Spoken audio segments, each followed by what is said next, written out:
Mga dumaday, ito nakita ko ng watermelon ay pwede pala yung gisahin. Tingnan nyo naman yan. At nagano na siya ng mga ahos, itlog, 3 itlog at ginisa na talaga. Grabe at nilagay yung watermelon. Grabe, ano kayong lasa niyan? Tubig, tuyo at ano pa yung paminta. At inukan yung ukay, spring onions at grabe yan. At ulam, tingnan nyo naman si ate, oh. Sarap-sarap na sarap siya.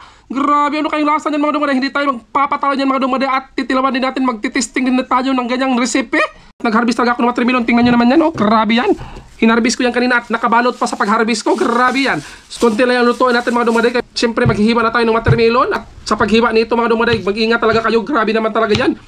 Tanggalin natin yung mga liso-liso na yan, mga buto-buto. Kainin natin yung buto niyan para patubo yung sa ating katawan, sa loob ng katawan natin. Sibuyas dahon, importante talaga ito mga dumaday. Grabe. Naghiwa nga pala ako ng sibuyas dahon at saka sibuyas at saka itong maraming garlic. Grabe yan. Kumuha na rin ako dito ng aking itlog. Grabe talaga. Ayan oh, grabe, sobrang laki. Wow! Lighter. Tingnan mo yan oh, sumisiga na talaga yung mata. Mas siga pa sa aking mata. Wow, grabe yan.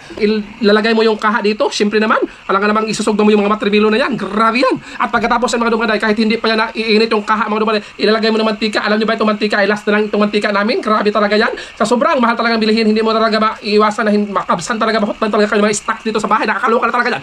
Sino magkakalang mga dumaday na ganyan pala, maluluto pala natin yung mga ganyang watermelon sa mga ulam na talaga, nakakaloka na talaga yan. At pagkatapos na malapit nang uminit yan mga dumaday at ilulunod natin itong mga ating garlic.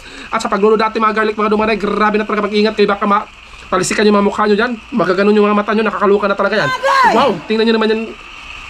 Shout out sa may-ari ng gasolito na ito. Kahit hinayan mo yan, automatic yan mas sisiga ng malakas. Ano ba yung klase yung mga gasolito na ganyan? Tingnan nyo yan oh. Ilalagay na ba natin yan? Tingnan nyo yan, mainit na yan. Hindi tumingog mga dumaday kasi hindi pa sobrang mainit, pero dapat mainit talaga yan mga dumaday. So hihintayin natin na yung mga dumaday. Pagkatapos na, ay grabe, while naghula tayo dyan mga dumaday, tatanggalan ko muna ng mga buto itong ating mga watermelon kasi baka makain natin yan at sabihin natin may langaw yung ating luto. Yung pala, buto pala yan, nakakaloka. May scam tayo sa sarili natin luto, nakakaloka yan. At ilunod na natin itong ating sibuyas. Yan. Alam nyo ba sa relasyon, kailangan talaga ng may ukay talaga kahit paminsan-minsan lang. Wow, grabe yan. So, ukayin yung ilagay yung 2 itlog.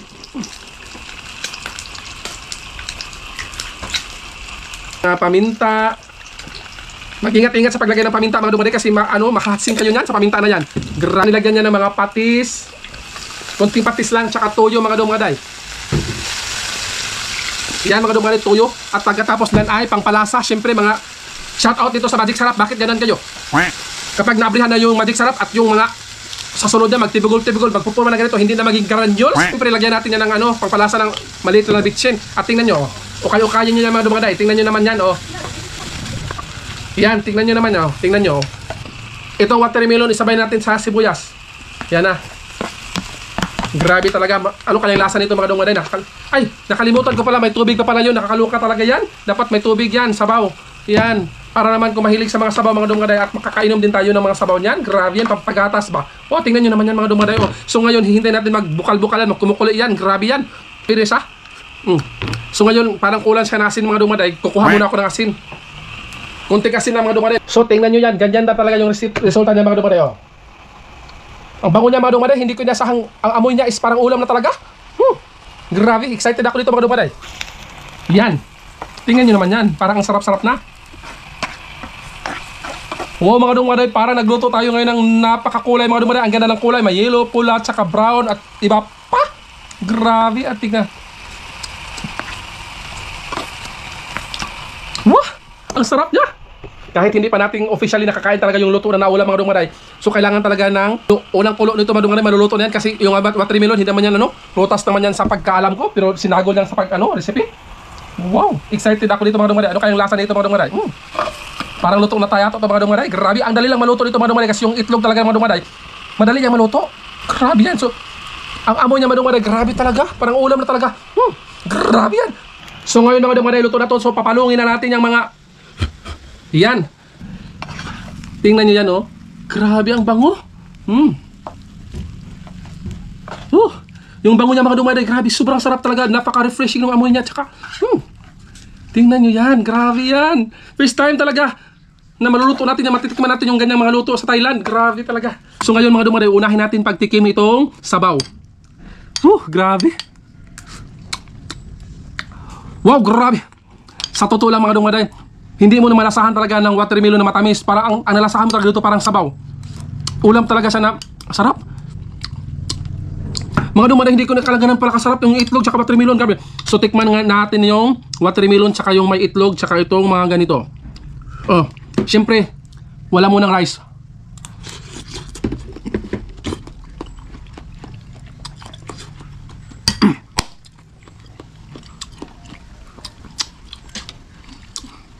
Grabe mga dumaday. Sa totoo lang mga dumaday, nagustuhan ko talaga yung lasa niya mga dumaday. Lalo na kung mahilig kayo ng watermelon. Tsaka para kayong kumain ng ano, yung, ano ba yung gulay na yun? Upo? Yung nagasa kayo ng upo. Sobrang sarap mga dumaday, promise. Wow! Pwede pala siya maulam yung watermelon, no? Naghalo na yung medyo maalat-alat na matamis. Sobrang sarap ng texture niya mga dumaday. Grabe talaga. Nagtamding-tamding talaga sa aking bibig mga dumaday. Ang sabi nila, ang sarap talaga ng mga kinain ni Dodong Channel. Grabe.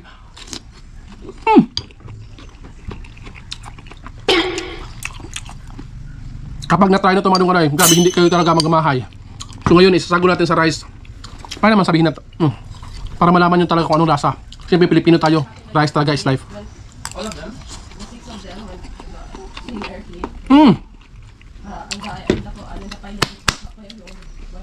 Grabe mga dumaday, panalo talaga.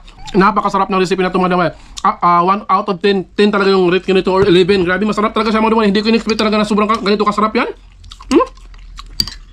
Grabe. Hindi ka magsasawa sa lasa niya mga dumaday. Grabe, ang sarap talaga niya. Lalo pag may rice, oh.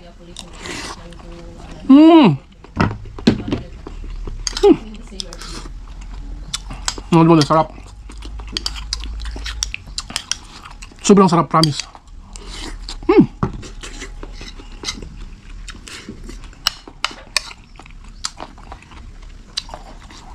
Parang hindi sa prutas mga dumaday, parang kumakain ka talaga ng napakamamahaling gulay talaga na in-order mo dyan sa napakamahalang na restaurant. Kayo mga dumaday, mag-comment naman kayo kung nakatry na ba kayo magluto ng watermelon or kahit anong recipe dyan mga dumaday na nilagyan ng watermelon, ano kayong lasa? Nagka-crunchy pa yung watermelon, grabe, sobrang sarap.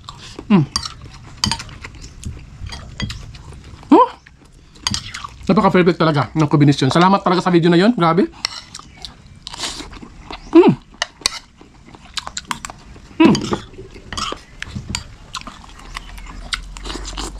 Mga dumaday, kaya kung ako sa inyo, itry nyo na rin yan. Grabe yan.